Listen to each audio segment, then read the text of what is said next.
Here we go. All right. Hey, everybody. Welcome to the Self-Publishing Podcast. Today we have this is Dave's dream. I mean, really, like, let's face it. We have two horror authors who both have English accents. So Dave, look at him over there. He's having so much fun. So I'd like They're to both on the podcast and in Dave's fantasies. Oh, it just got really uncomfortable in here. So we wanted to go through and do our something cools and so forth, but I want to welcome Luke Condor and Daniel Wilcox from... Hey, guys. Hey, pleasure to be here. Yeah. Hawk and Cleaver, hawkandcleaver.com. We're going to talk about what that is and what they got going on, and it's pretty cool in a bit. But first, I think that, well... Okay, I'm going to go to Dave first for something cool because Dave loves being caught off guard, and because he'll give you guys a minute to prepare. And I love also that it's caught off guard, even though we do something cool every single time. That's true. That's true. Yeah, but I'm never first. I guess my something cool will be that I went and saw Spider-Man, but it's also going to be my something awful, which I bitch about on Worst Show Ever a little bit later. Ooh, yes, but how often is your something cool also something awful? Like half the time, right? Just a very specific thing about it. And I will. This is a teaser. Ooh, wow! Now you have to listen to the other show. But I did enjoy it. It was my favorite Spider-Man movie yet. I think they nailed the story, and they had a bit more humor than perhaps previous ones. But it needed to. Spider-Man is the funny superhero. Well, yeah. Dave, are you saying it's better than Spider-Man 2? Because Spider-Man 2 was pretty good. I actually think Spider-Man 2 was better, but this was definitely the best first. Okay, I've not seen this one yet, so... And I like that it wasn't the origin story yet again. My God, we have seen that. Oh, it wasn't? That's good. No, because that's what I keep bitching about. I haven't seen it yet. No, and the decisions they made, like making Stark his mentor, are just smart. They're smart storytelling decisions that immediately let you pull him into the Marvel universe, the cinematic universe that they've already built. And stuff like his suit is just kind of awesome and all of a sudden believable. Because Peter may be a genius, but I have a hard time believing he actually made web shooters and stuff like that. And I think, I think he did make the first incarnation of them still in this story, in this version. But this one actually looks like he could survive in a fight. Yeah. So I will say, though, that adding Iron Man to any Marvel movie makes it a lot better, except Iron Man 2, which Iron Man couldn't even save. I agree with that, totally. And that is my something cool. All right. I'm gonna go next because I thought you were gonna go get water or something. Sean's still here. Oh, I was waiting until I can't stop talking. No, I was just waiting until wasn't gonna have a something cool coming up. That's all. Well, I was waiting. That's why I figured you get water while I was doing mine or something. But regardless, I'll go next. Mine is I know that Sean's doing this too. The Headspace app for iPhone. So I've tried, I've done a little bit of meditating here and there. When Sean and I were talking about this recently, he said, I literally know no really successful person who doesn't meditate. So it's like, yeah, it's kind of a trend there. It's true. Not too long ago, I tried to list one millionaire that I knew who doesn't meditate. Johnny, I do a great impression of the guy from Headspace as well. Right, he's got an accent as well. Yeah. I want to hear it. So just relax now and just take a deep breath in. Wait, hold on. I got to keep my pants. Oh, sorry, Dave. Yeah. Nearly went to the soggy biscuit. Yeah. So that's it. It's a free app. You can subscribe. I haven't gotten that far. The basics is 10 days or whatever, but you can keep playing the basics. Like I might not ever need more. I've been doing those same 10 days for about 2 years now. I've not paid anything. I think I will eventually, but a subscription for meditation seems a bit too much for me. If you subscribe and you get a few, do you get to keep them if you cancel your subscription? I don't know if I've never subscribed. I doubt it. I think you're paying for the library, but it's the membership economy. You're paying for access instead of ownership. Now, is it weird that I'm afraid to use meditation things because I'm afraid of like subliminal messages in there? No, that's actually right. Like we all expect that. We'd be weirded out if you were like, Headspace, I've been using that for a year. We're like, what are you doing with your meditation? I'm your one successful or least successful meditator. Yeah, I've been using it too. That in a combination of my usual bath in the dark. but you know they're No. both.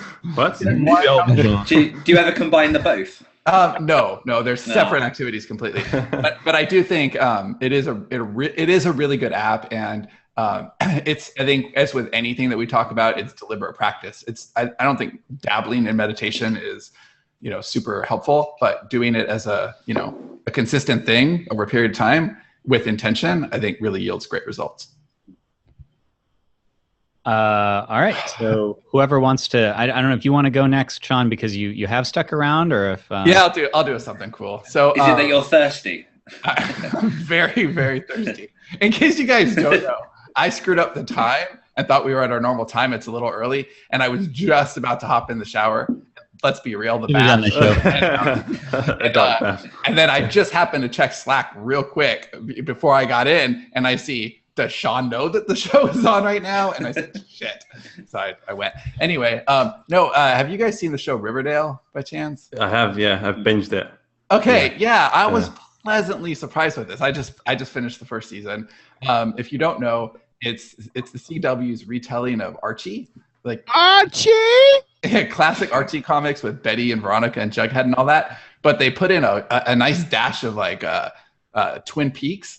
And it's got like this really cool vibe and color palette, and it has some off episodes, and it has a little more cheese than I like, and it's a little too networky. But still, having said all that, it was way more fun and way better than I expected. It kind of made me miss Twin Peaks a little bit. Yeah. Especially because the new Twin Peaks isn't really Twin Peaks that I remember. Okay, wait. Have you seen the whole... Don't spoil that. Wait. Have you seen the whole new... I wouldn't know how to spoil it, Dave. It's so bizarre and obscure. It's amazing. I love it. But sorry, Sean, what were you going to say? What is it? Okay, so we watched we watched the first episode of the new Twin Peaks. Yeah. And Cindy basically called Mercy. Now, she's only called Mercy twice before. It was Game of Thrones after the wedding scene. She said, okay, I can't do that anymore. And Walking Dead after the third season. She's like, it's just too glim. I can't do it anymore. So, your wife couldn't marry me. No. So this was the first one that she just, like, one episode in, she's like, that's just too fucking weird. I can't do it. Is she a fan of the original series? She's never seen the original. Okay, well, I don't think you necessarily need to see the original series, but That's I told her. Yeah, I would say this new season is more like Mulholland Drive than Twin Peaks. I love Mulholland Drive. Yeah, it is, but it's so there are parts when you're watching for an hour and you think, I don't think anything's happened. There's been no music. We've just seen like flashing sounds and some weird Lynchian sort of slow talking, but it's still kind of amazing. Like, I love David Lynch. TV show. Yeah, no, I'm gonna have to, my next business trip or something, I'll take a call and pitch them. But yeah, it's good. I really enjoy it. So Riverdale, if you like Archie by way of David Lynch, check it out. Sounds cool. Should I say next, or you can tell us who you are and then do your something cool, because I know one of you is Luke and one of you is Daniel. Cool. I know which is which. I'm the bold. Luke's the bold one. Luke's the one with the shiny head. Yeah. I was going to say I'm the one with the goatee, but I mean, you've kind of got just a huge goatee that covers your entire face. So. Yeah. But yeah, I'm Dan. Just for people that can't see me, are we going into the big intro now, or do you want to cover that in a bit? No, just go with your something cool, and we'll cover that in a bit. Cool. So my something cool. Have you guys seen the Weird trailers by, I think it's Aldo Jones? On so it's basically a guy just flashed up on YouTube about a year ago and takes the Marvel trailers for brand new films and just weirds the shit out of them. Oh, so that sounds fantastic. It was because of Dave's comment about Spider-Man, that they've done a trailer for Spider-Man Homecoming, and the whole trailer he will just CGI in bits of Tobey Maguire from Spider-Man 2 doing his little emo dance. It'll just throw in just Eddie Murphy. It's just anything that you can do weird with a trailer, he just throws in. Yeah. And he covers, I mean, the latest one, he's someone for the trailer for Guardians of the Galaxy 2, and it's just hysterical. If you've got like 2 minutes just to watch something hilarious, just type in weird trailers on YouTube and they just pop up. Oh, no. 2 minutes on YouTube turns into 2 hours. I have never had videos on YouTube. They're just so cleverly done this. However he does it, he layers all the different things. It's just fantastic. Yeah, I think I've seen one or two of those, maybe. Mm-hmm. I don't know if I have. I just know I've seen some weird shit on YouTube, and that sounds about right. Yeah.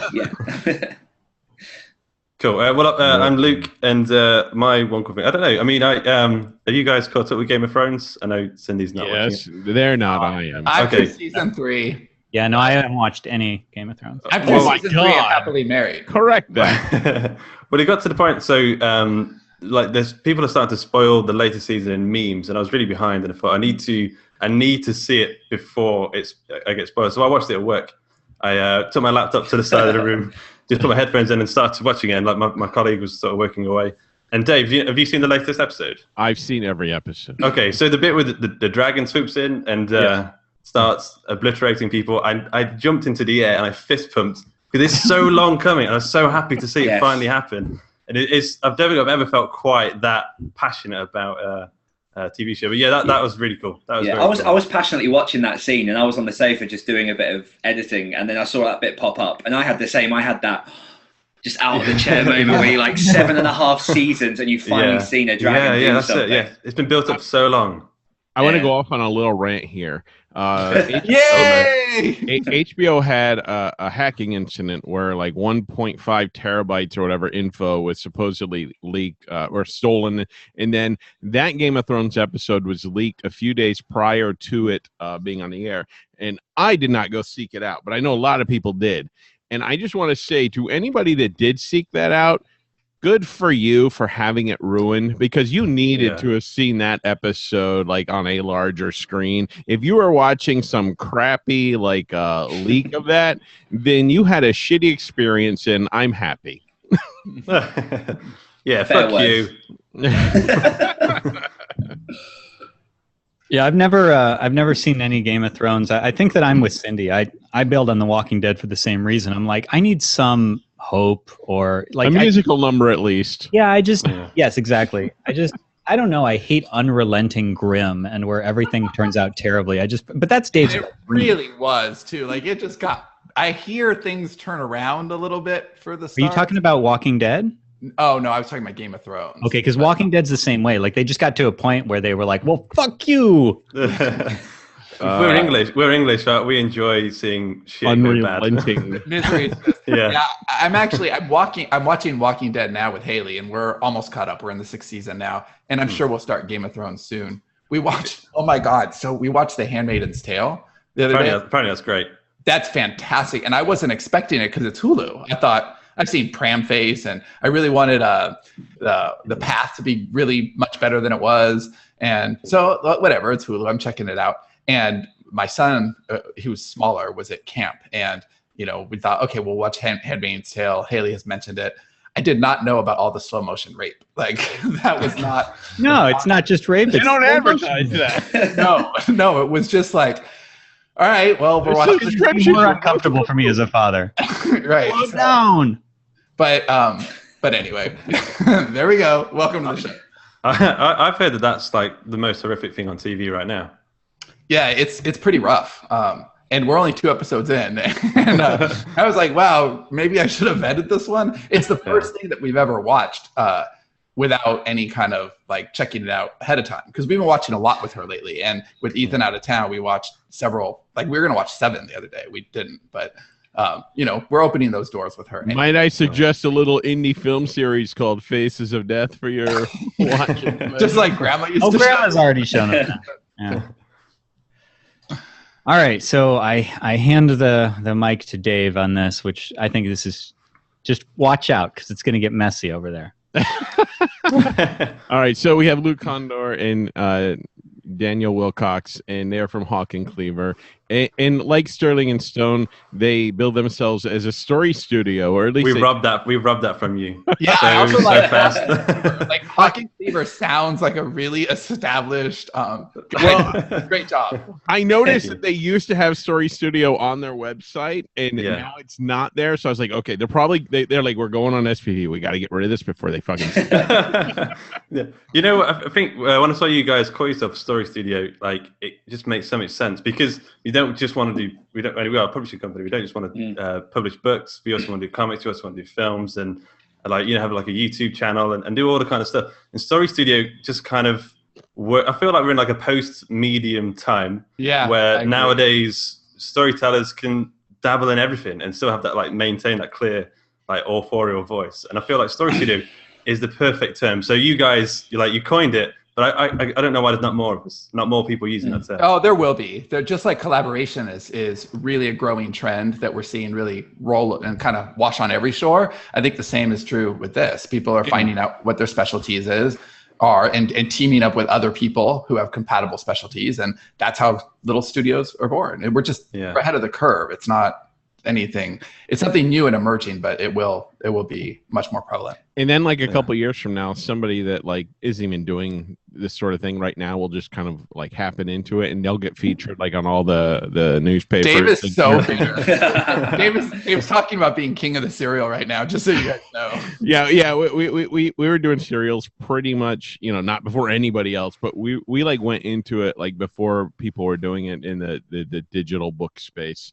And we were really kicking ass at it, and we were like doing it like as TV shows and episodes. And here I'm completely like being an asshole here by saying this. But I think it's a big deal because we did it despite like the common advice at the time, which was like, serials are dead. Everyone told us that episodes are stupid and all this stuff, and we did it anyway, and we succeeded at it. Then all of a sudden, like a whole bunch of people are doing it, and then I was like seeing interviews in like prestigious publications how like somebody that I never even heard of like invented it like yesterday, and I was just like so annoyed, and I was like, I'm just not gonna like I had a Google alert for serialized fiction. And I'm like, stop it, knock it off. Yeah, Dave loves to watch things that infuriate him. It's great. Yeah. He's always boring these things, and I'm like, dude, I don't want that. Dude, just go back to the lab and write harder. So everyone's gonna have a story studio like years from now, and like somebody we don't even know right now will be like, yeah, I just made up story studio, and they're gonna like make $1 billion and. Well, welcome to the show. That's our $1 billion. Okay, $1 billion. If when we're on IO9 and whatever, like big website or Gawker or whatever, we'll say Sterling Stone did it first. That's all you have to do, and my heart will melt for that. Thank you. Yeah. Dave did it first. Yeah. So go on. I'm sorry to interrupt with a rant. No, it's cool. I enjoyed it. So I mean, so we were just like 4 indie authors. We were doing nothing. We were doing short stories. We had no idea what to do, and we were like watching you guys sort of slowly come together. I think Johnny at the time was like doing the Fat Vampire books, and you other guys were doing stuff. And we saw you come together, and we just sort of thought, well, that's a pretty good idea. Let's steal that. Let's do that for ourselves. And let's directly that's just a really grab good business model. Yeah, steal like an artist. You've got to. Yeah, but and like and then we started. I think for the first few months we were still. It was like a writer support group. It was like a writers group. We weren't really publishing any. We had the same brand and stuff, but we weren't really doing much more than that. We were helping each other along, giving each other advice like, "Oh, don't do that. You need to write a novel. You need to try and write to market." No, was it just you two at first? Because I know you have some other writers working for you. Yeah, no, actually, I was one of the last ones to drop in. So there are 4 core people. There's Luke, it was you and Ben, wasn't it? Sort of got it. It was me, Skip, and Ben. Skip. Yeah, and then I happened to find it by chance. So it wasn't long after I released my first self-published novella, Sins of Smoke, in I think it was 2015. And it was literally just somehow through a friend of a friend that I managed to talk to Matt Butcher, Skip, just about what he does, because I was reading one of his books. And then Matt kind of invited me along and introduced me to these guys, and it kind of spiraled from there. But what's it been, like 2 years now that we've kind of been rolling? About 18 months, so yeah. And then it was as of last January, we were, like Luke says, we were kind of just looking at things to do. And we had a bit of an idea to put forward, because there were 4 of us, if we each did a 1,000-word short story, put it into like a magazine collection, come out each month, we could start at least building up our collection of work while we each work on other things. And then that kind of, it was you, wasn't it, Luke, put forward the idea of turning these short stories into a podcast. Yeah. So do you want to? Sorry, I've just taken over from you. No, it's cool. I mean, so I feel like for you guys, when you were doing that sort of the serial thing, you had that one project and you were sort of coming together. I think for us, it was doing the podcast, because it was finally we had a group project, and then we needed to get like a company bank account. We needed to make it all official, and that was the first thing that we did that sort of cemented us together a little bit more. And then the podcast, we just recorded the short story. I think similar to, do you remember when you did the indie fiction podcast? I think the first iteration of it. I think Sean used to record into a mic chapters. So it was a similar sort of thing at the first, but we had some music. You were doing short stories. With short stories, yeah. Was it one story per episode? Yeah, it's like 1 20-minute episode, one 20-minute story. Awesome. Yeah. So and then we started to very quickly find that we're getting a lot of downloads. So the first month we got 1,000 nothing, and then within I think 6 months we were getting about 50,000 downloads a month, and then now we're coming up to like 1 million downloads. Wow, and we're making like what I think we found was that there is like a hungry market for horror podcasts. Yeah. So I think we just accidentally sort of stumbled into it, and then when something works, that's when you double down on it and you start to, we've got professional narrators, we've got professional audio editor, and we're going to do sideways spin-off shows and that kind of thing. But we just happened upon it, and that's become our flagship thing that we work on. We should probably mention what it's called as well. The Other Stories is called. Yeah. Theotherstories.com, and your main site is hawkandcleaver.com. Yeah, so the podcast website is theotherstories.net because someone stole .com. That sounds familiar too. Did you guys steal getting a .net because somebody had your .com from us too? Yeah. Everything. It's just an exact mirror. But we just happened, like Luke said, we happened to stumble on a formula that worked, and the heart of it all was the stories that we were writing was giving us all a reason to be producing something while we're working on other projects. And the format now, so every Monday we release a 20-minute horror, thriller, or sci-fi episode. And then every 4 weeks we basically change up the theme. So for example, the first theme we did was Alien Invasion. That was 4 episodes of that. Then we went into social media, 4 episodes of that, zombies, and so on and so forth. So it mixes it up, it keeps it fresh. And because we've each got our own voices in the stories, it means that every week is just something brand new for the listeners. Yeah, just to give an idea of what you kind of expect from it, it's kind of Black Mirror meets the Twilight Zone. Is though that sort of so like our Dark Crossing story. Oh, so yeah. So I was actually. That's actually our tagline for Dark Crossing. Oh really? Okay. Well, I have a note here. So I was going to say Dark Crossings is kind of perfect. I was going to suggest you do something similar, like a fiction podcast, because there is a hungry market, and there's not many of us doing it. There's like 5 or 6 shows. I totally agree. We totally agree. Our podcasting department just really, it didn't perform like we hoped it would. Yeah, but I think what they stumbled on here is pretty awesome. Like for indie fiction podcasts, like I don't know why it didn't work as well as we thought, but I think part of it is I know serials work well in podcasting, but I think that could also be a detriment in some instances. Whereas this is like a news story every week, and you don't have to listen to them in order. You don't have to listen to them in a certain time. You just put one on, and you enjoy it. And I think that there's a simpleness to that sort of just tune in and watch and not have to worry about what you already missed. And I think that is a huge detriment to like a long running podcast.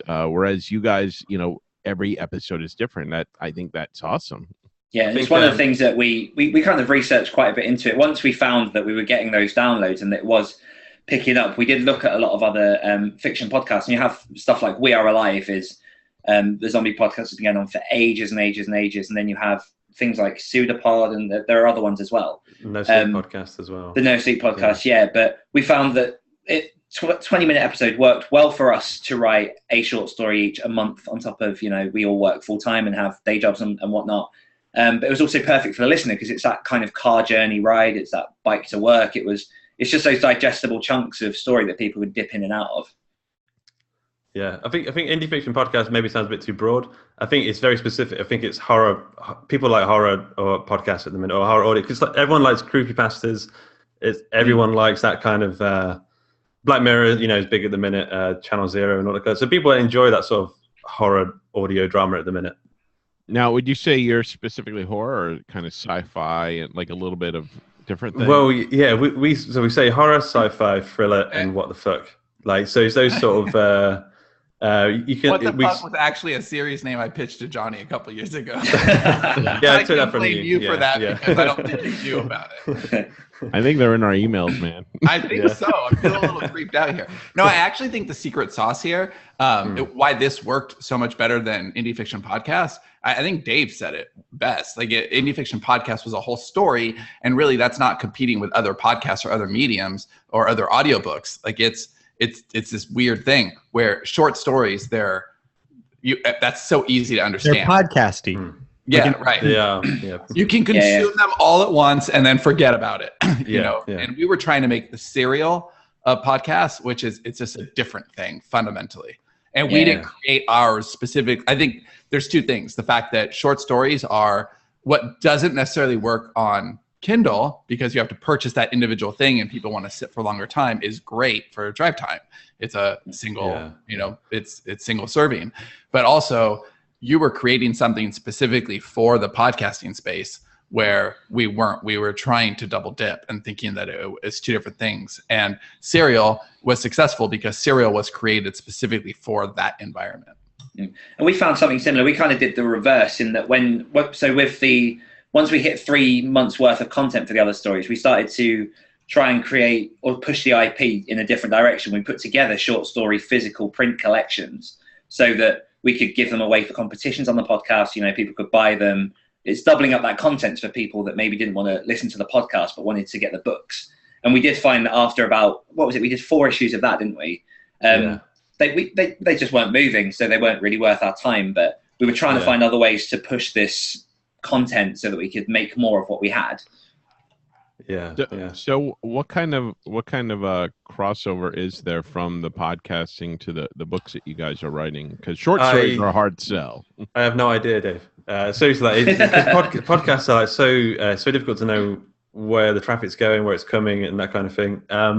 But in honesty, I don't think there is a massive crossover. I think some people come onto our mailing list, and then some people sort of maybe get the books from there. But I think those people just want more podcasts. So I feel like for us anyway, over the next sort of quarter or two, we're just going to try and make a sideways podcast that's not going to be short stories. It's going to have like a long story. We're just going to try and diversify that way because we are making money from the podcast, not like a massive amount, but it pays for itself. Through advertising? Through ad revenue, yeah. Like so, not massive you have amount. 99 designs as an ad. No. We used your ad recently for that as well. But, I think even if it's not translating into book sales at the moment, I mean, you are creating a name/brand awareness, and I think that opens up a lot of things for you guys in the future. Since the podcast is working so well. And you guys also branched off and you did the comic book on Kickstarter and the film. So why don't you tell us a little bit about those? I'm most intrigued by the film because wait till you hear the punchline on it, which I won't get there yet. But okay, the qualifier. I'm like, you created a film without X. Oh, okay, yeah. But go ahead and do the. So this is a you thing, Luke. Yeah. So before I started writing books and stuff, I really wanted to be a filmmaker, and I've been trying to get. In England, we have funding schemes and stuff for filmmakers who they give you a couple of grand to make a film if you sort of apply for it. And I've been applying for about 2-3 years and wasn't getting anywhere. Damn socialism! Exactly, yeah. And I kind of realized, okay, you know what, fuck this. I don't have a camera, I don't have actors, I don't have anything. I'm pretty good at computers. I'm going to give myself 7 days and we're going to make a short film with no money, no camera, no ideas or anything. And I came up with this film. Actors? Well, I used myself in it because I didn't sort of know anyone, and my fiance as well. You didn't know anyone? I didn't know anyone back then. This is before I talked to people. He stole not having friends from me. And then I came out with this film called Keith, which is like it's a 5 minutes long. It went I'd say semi-viral. It didn't go viral. It got like 50,000 views. Won a couple of awards. People are using it as teaching material in film schools in Hollywood and stuff, which I always find quite amusing.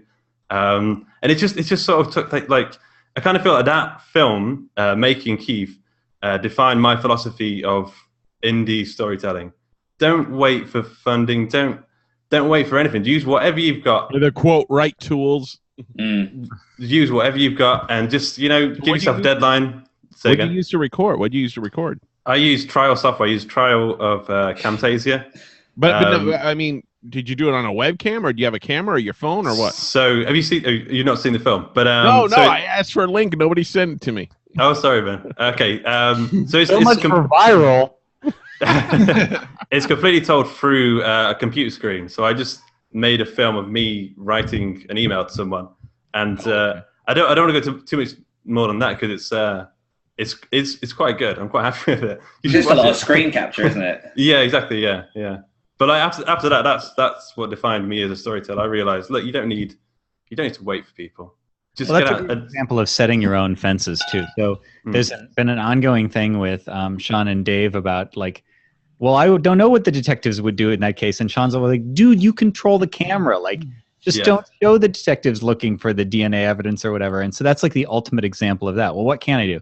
Well, I can't film people because I don't have a camera, so tell the story through a screen. That's really the idea behind that. I think Paul Thomason just linked to the YouTube link on The chat. the chat there. Yeah. Well, I'm not clicking on it now. Yeah. Okay. Just Fine. disappear for 5 minutes. Yeah. And then I don't know. So from that, like, I met a lot of filmmaking people, met a lot of producers, and that's been, a good gateway for me to get more established in the film industry. I mean, I'm not doing anything amazing now, but we are looking at potentially converting the other stories into sort of short films because we've got those stories. There's so much you can do with them. They're basically little nuggets of ideas that could be expanded, could be just shown in different ways. So Luke's kind of acting as a bit of a conduit towards the film world, which is quite nice. Yeah.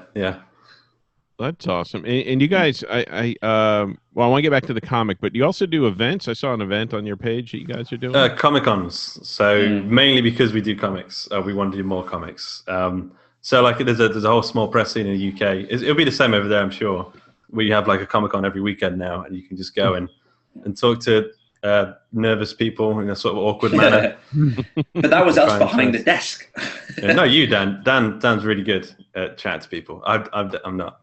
I did a comic signing once. I had a web comic for like 10 years, and the publisher actually had a free comic book day at the time. So I went to a place in Orlando, a comic book shop, and I was there signing my comic that I'm sure like nobody that walked in there had read. And I'm sitting next to like other like real artists, and I just felt so out of place. And it was very, very awkward. That's the worst thing when you see that poor schlub at like the local Barnes and Noble with the table, and you're like, I was that dude. It was a strange experience because we did one sort of last October in my hometown, Lincoln in the UK, and it was one of those. We set up the table, we had our banners and everything, and we're just trying to like dip our toes in a bit of everything, and just we enjoy what we do, so it's just all in fun. But it was kind of a similar experience. So people would come up to our desk, and I'd talk to them and say, "This is what we do. We've got these stories, all our books and comics laid out on the table." And 9 times out of 10, you can tell they haven't read it, and they'll buy a book because they've met the author, hand over a fiver, and then you'll find yourself trying to push and just go, I can sign it for you, and then they'll try and walk away, and you'll be like, no, I'll sign it for you. You're just chasing after people with pens. But it was the only person that actually came to our table. What I didn't imagine thousands of people would flock to us, but we had one person did come at our table, a guy called T.S. Falcon, who dresses as like a giant falcon. And I genuinely didn't realize he dressed as a giant falcon until he came up to our table and started going, and I was like, I'm sorry, what? It was like, I was like, hold on, took off his head and went, it's me. I was like, oh, you're right. But but no, I think it's quite nice actually going out and doing those events because you're actually interacting with people. Obviously, you guys know being a writer can be quite lonely. And when you're around like a computer all day or just stuck in a room, to actually go out and talk to people who are interested in your stuff, it's validating for you, but it's also just a fun day out. Yeah, and we never get to see each other then. So because we don't live near each other, so it's a good excuse for us to try and meet up in person. So you did a Kickstarter for do you have more than one comic? I only saw the one. So that's the only one we've done so far, El Marvo. So El Marvo is a post-apocalyptic luchador story. It's classic. But so we kickstarted that, and we want to do more. There's a whole. So Kickstarter, if you didn't know, is the third biggest publisher of comic books. So behind DC and Marvel, Wow, Kickstarter is a marketplace, but it's also a place where people go to find comic books to buy, because there's a lot of amazing talent there. That actually makes perfect sense. Yeah. So and usually I frown on Kickstarter for funding a book, but for a comic book, I feel comics make sense though, because it's not. The time differentials. It doesn't. Yeah. So how did you find backers for that? Was it your existing audience, or was it from Kickstarter itself? Well, it was a bit of both. So it's maybe a few of ours. Like I think my grandma put in some money. But like, yeah, the Falcon do. I hope so. Do well better than. But then, there's a whole lot of people who go. I know people who just go on Kickstarter.com pretty much daily in the comic section just to find new stuff to back and try new. Yeah. So this is the thing. So I really want. I know there's a market there. So over the next sort of year or two, I do want to do a few Kickstarters to try and tap into that, because I love comics. Probably comics first for me, and I feel like this is, rather than going to Marvel or DC or trying to do that whole thing, just got to use what's available to you, find some artists and use Kickstarter, because that's just another tool. That's just one more tool for us to use in this sort of crazy playground we call the internet. And who wrote the comic, and who is the artist? Is it somebody you knew, or is it somebody you found? So me and Ben, one of the other guys in Hawk and Cleaver, wrote it. The cover is done by Will Robson, who now works for Marvel. He actually works on Deadpool and Spider-Man and those books. Yeah, the cover looked beautiful. So we like to say that he works for Marvel because of us, but I don't know. Oh yeah, so Dan's holding it up now. Yeah, and then the interiors were done by like a guy known on like the UK small press circuit, Dan Butcher. He's got a webcomic. He's been doing that for like 7 years, like a page every Wednesday, and he knows how to deliver. Like when you're doing a 24, it's a lot of work to like illustrate a comic. I'm sure you know, Dave.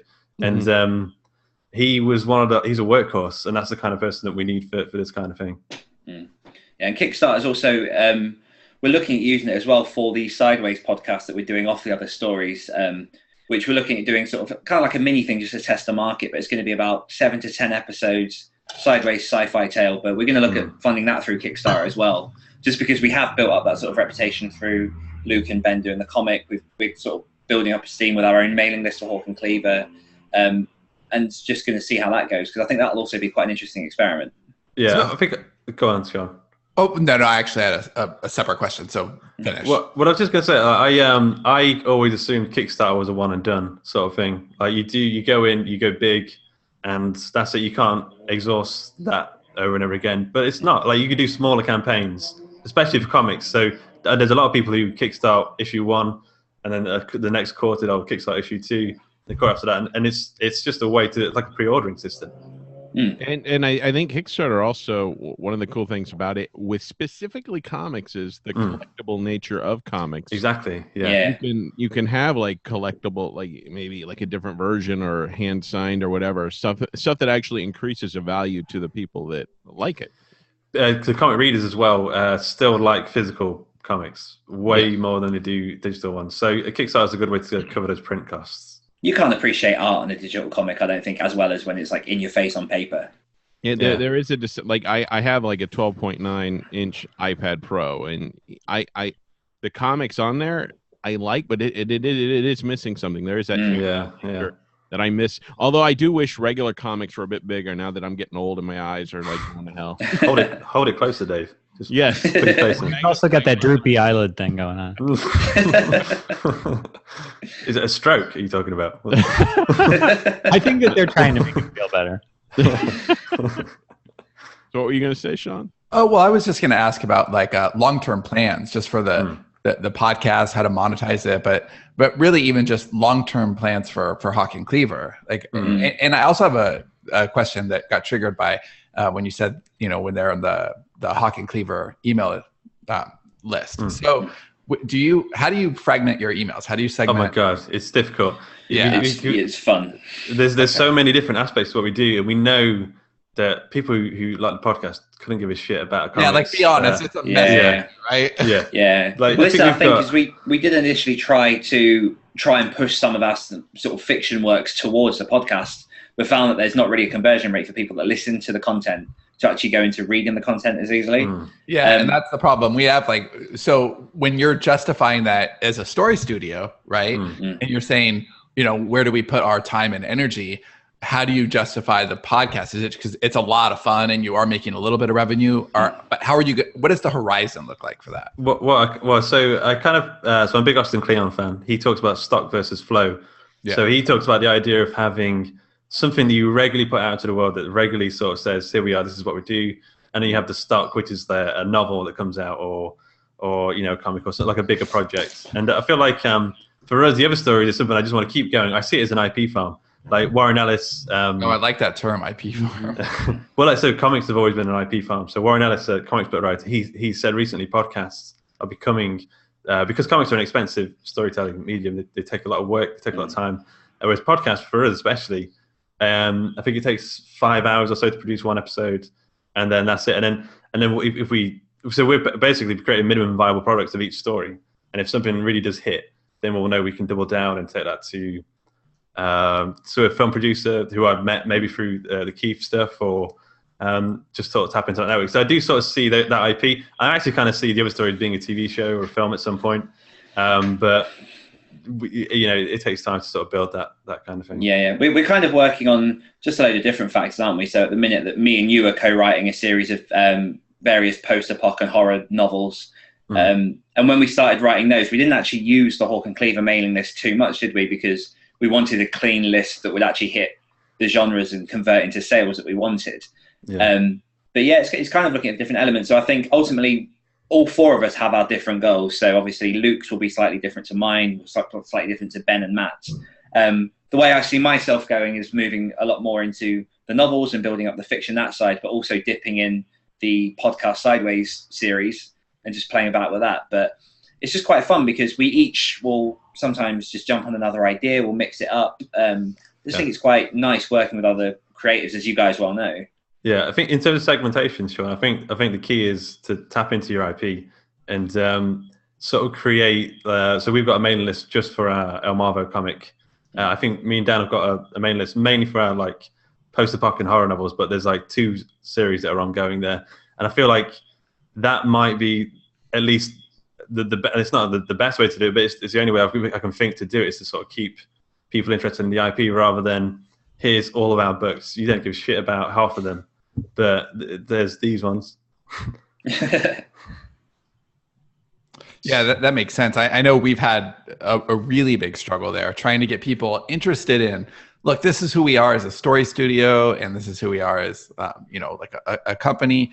But we know that 98% of people are just don't give a shit. Cross-polluting. I mean, we've seen some things recently where people who know us from the Smarter Artist side, like the nonfiction, the podcast, the Write, Publish, Repeat, will, as cool fans or people interested will go to our fiction, and then it pollutes the also bots. Like, it's almost like, kind of actively, we don't want you to do that sometimes, because it suddenly, launch to market is showing up in the also bots for Invasion or something ridiculous like that, which confuses Amazon.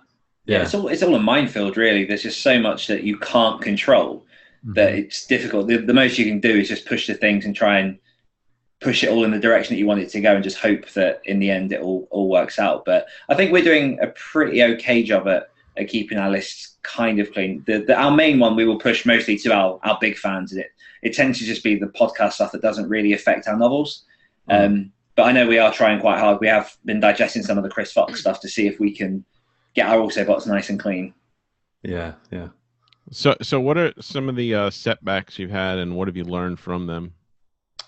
In general, in life, related to collaborating and podcasting and writing, everything that you're working on. Well, I mean, sorry, go on, Dan. Oh, no, I was just going to say, because obviously me and you began collaborating about last July, so July 2016. Yeah. One of the biggest things that I found just in general is when I was working by myself and started writing my novella, it was about, 16,000 words, and it took me about 5 months to do. I went over it about 17 times, and then just got to a point where I just felt like I was just rehashing and going over the same mistakes. But once we started working together, I just found that having someone to work with, hitting a deadline with that person, and more than anything being accountable for the other guys. Because with the Other Stories podcast, it's very much a case of, we're now at a point where, because we've got such a big following, if we miss an episode, we're going to lose a big chunk of following. We've built up a loyalty there, a trust that we can't let slip. And it was one of the first things when Luke suggested turning it into a podcast. One of my big concerns was, can we do this every week? We all work full time. How do we ensure that actually happens? And just being accountable to each other, and that helps drive it forward, I think is massive. Okay. I mean, in terms of setbacks, I don't know. I think I suffer from creative ADHD. There's so many cool things I want to do, and stole that from Sean. And I think maybe, I don't know, maybe I did see Sean and think I need to start collaborating with people, because I never used to until seeing what you guys stole creative ADHD from him. Oh, is that a term that you use, Sean? Nobody's got it. No, oh, but right, I suffer from the affliction. We definitely shouldn't have snogged that time then. But yeah, no. So I mean, I think in terms of setbacks, I did the whole thing where I was doing a little bit of something and a little bit of something else, and sort of never really getting anything done. It's only since sort of collaborating with Dan and knowing that Dan is expecting 15,000 words from me next week means that I have to get that done. That's the only reason Dave writes, literally. Yeah. But it's a huge tool.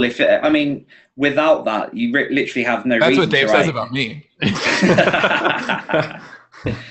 But yeah, it's definitely that accountability. I just think is just one of the biggest things at pull. And even if it's not a case of collaborating directly on a project, but to be able to have that accountability partner to say, let's both, if you want to write 2 different properties, if we both do 15,000 words by next week, if we don't hit that, there's a consequence. I feel like that's just the biggest driving tool. I think you're so right. I think it's hugely important, and it's not just writing. Like if you have 2 partners doing 15,000 words each, that's great, and that's how Dave and I used to do it in the beginning. But now the collaboration is totally different. He's in charge of his things, and I'm in charge of my things. And if you're collaborating with people who have compatible and not completely identical skills set to you, that's a really good thing.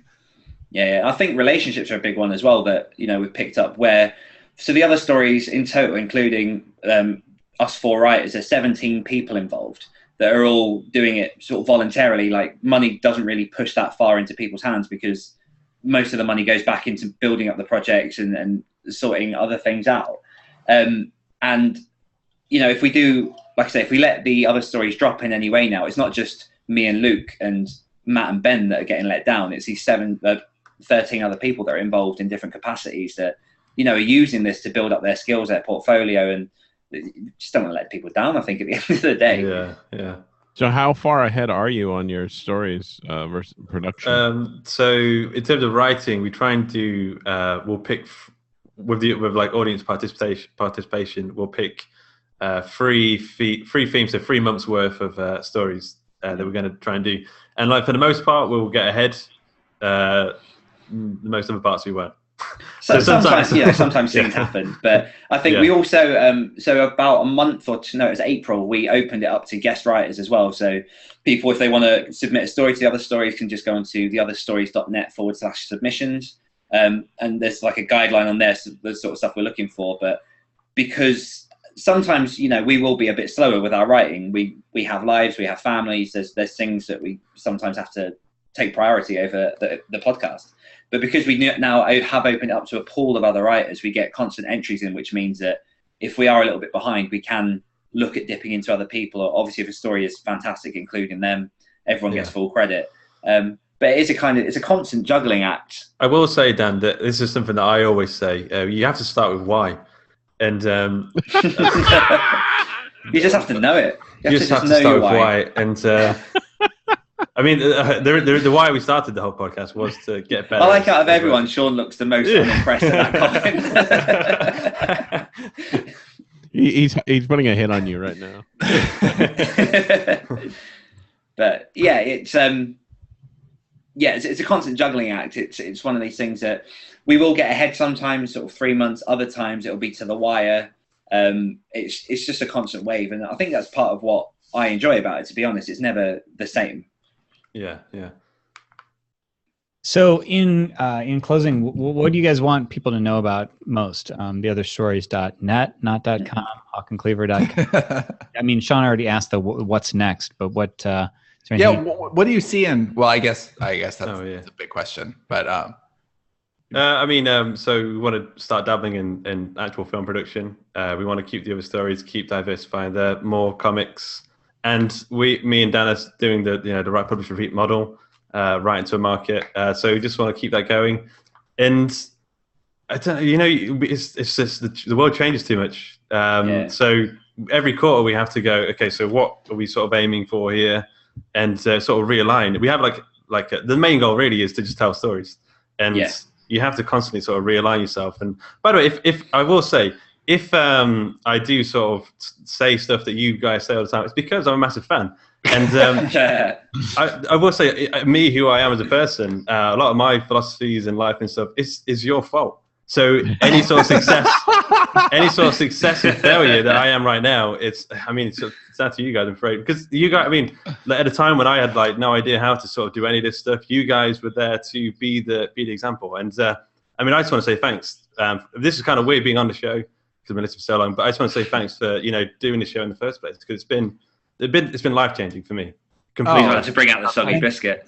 Yeah, we are. Thank you so much for saying that. But yeah, absolutely. I'll reflect that as well. And also, I think in terms of just things for the future, the other stories managed to we came runner-up in the This Is Horror Podcast Awards last year. And to be honest, I want to win some awards with it. Yeah, that'd be nice. Yeah. I want to be the top of podcasts for this, because I feel you get that from Johnny. Yeah, there's just huge potential with it, and I love what it does. So yeah, I feel like we can make it bigger and better. But the live events as well. People do horror podcasts, do live tours and stuff. So that'd be interesting. Yeah, that would be really fun. Yeah. Well, thank you for the kind words, and I didn't think you guys were ripping us off or anything. I was having fun with you. Yeah, that's all ball busting. That's the best part of it. Yeah, we love what you're doing. To be fair, you guys do keep giving us ins. I love that you guys have a story studio, and that your heads are in the right places. So I love seeing that. I love that you're collaborating. I love that you're creating as a team and a family, and that's really awesome. So guys are also coming out with a software product. You see, this is called Storyworks. We're doing a Better Writers Summit in this next summer. If you guys want to come. All right, so thanks so much for being on the show, guys. Thank you for having us. Yeah. hawkandcleaver.com, theotherstories.net. I will add, from our perspective, I forgot to mention this earlier, that we do have Summit 2018 tickets for sale now. You've got one as well. We've got one as well in February. Sterlingandstone.net. Watch, they're gonna call theirs the smartest artist. John steps in. Yeah, what a dick. Sterlingandstone.net/Summit 2018. All right, thanks so much, guys. Keep in touch. We'll best of luck to everything you do. Been a pleasure. Bye-bye. Thanks, guys.